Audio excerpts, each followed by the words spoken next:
Yo team, it's Friday.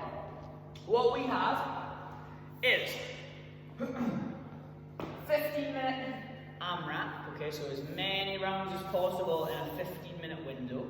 But we have the snatch and the bar over burpee, okay? Now the bar over burpee numbers stay the same. They stay at 10 the whole way through the workout. The snatch stays at 3 reps the whole way through the workout. However, the snatch weight is going to increase every single round, okay? Now you can have a look on the board and I'll tell you some recommended starting weights and some recommended jumps. But I don't mind what you start at and I don't mind how heavy you jump every single round. But the idea is that barbell weight is going to increase after every set of burpees, okay? So what we're faced with here is, can we move properly? Can we move efficiently? And can we do that while under fatigue? And can we focus while under fatigue to start lifting heavier barbells? That's what we're testing today, okay? So, the snatch. This is where we take the barbell from the floor and we catch it over our head in the bottom of a squat in one fluid motion, okay?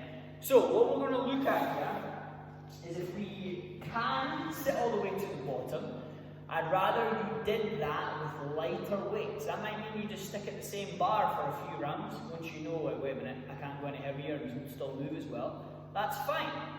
I'd rather you sat all the way to the bottom if you can, versus, well, I can power snatch heavier, so I'm just going to land here with heavier weight. That's not ideal. Okay, it's not what we're looking to do. We're looking to go through the full range of motion at your sort of capacity. Okay, whatever full range of motion is for you right now, that's what I want you to achieve every single snatch, regardless of the weight. Okay, so the snatch, nice wide hands. Wide enough that the bar is sitting in my hip crease. If I hinge over, take my hands off, that bar's not going anywhere. Okay, nice wide hands. The setup position, my feet underneath my hips. I'm going to come down to here. Hips go back and down. My feet are flat. My bum can sit down a little bit lower than the normal deadlift. My shoulders are still in the front of the bar. Okay, big proud chest, open up the shoulders. As I push the floor away and stand, I keep the bar super close to me. Draw that chest through, get to the hip. Big jump, big shrug, high pull. That in real time is going to look like this. Big drive at the hips. Big high pull with the elbows.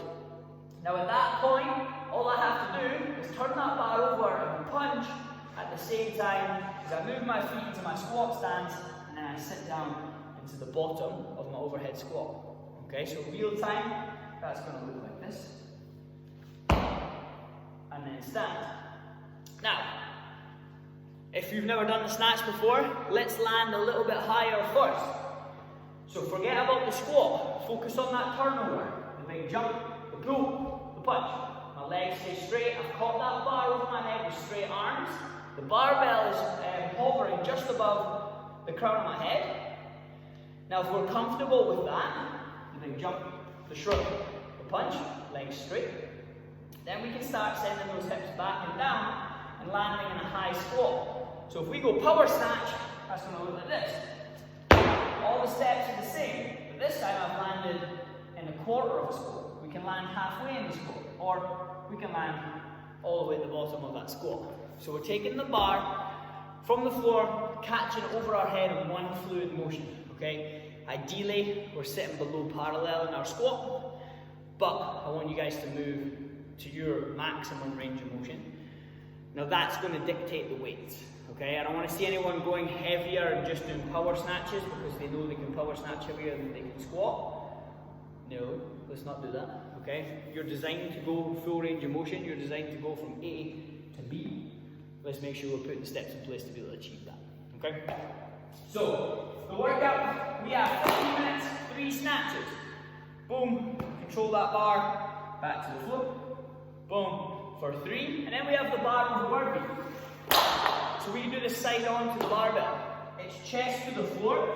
We can step back out, jump back out, and out, shake it all about. Any combination to get your chest to the floor, and then a 2-footed jump over the other side of the barbell. That's rep 1. So I've done rep 9, for example, and then it's chest to the floor. Number 10 finishes when I jump over that bar. Then I'm going to get my plates. I'm going to start loading my barbell a little bit heavier. Set myself up. Make sure I do that big brace. And then I'm going into those snatches. Okay? We're trying to manage our heart rate and our mindset so we can focus on those heavier barbells while we're fatigued, while our heart rate's through the roof. And we're going to see where we can go. So, the RX for this, the guys, you're going to start at 50 kilos and you're going to do a recommended jump of 5 kilos every single round, okay? But it's up to you. If you know that if you start at 50 and then add 5, well, I'm at the 1 rep max in round 2 and you're asking me to do 3 of them, it's probably not going to happen, right? Start lighter and then build your way through. Ideally, we're not missing reps, okay? So in this workout, you're probably not looking to hit a new 1 rep max. It's not the point, okay? We're trying to hit sub-maximal lifts with a high heart rate, okay, if we're looking at it in its simplest form. Cool, so that's the workout, team. Have fun with it. Don't be scared of the snatch. The more you do it, the more confident you're going to get with it. Have fun. Let's go.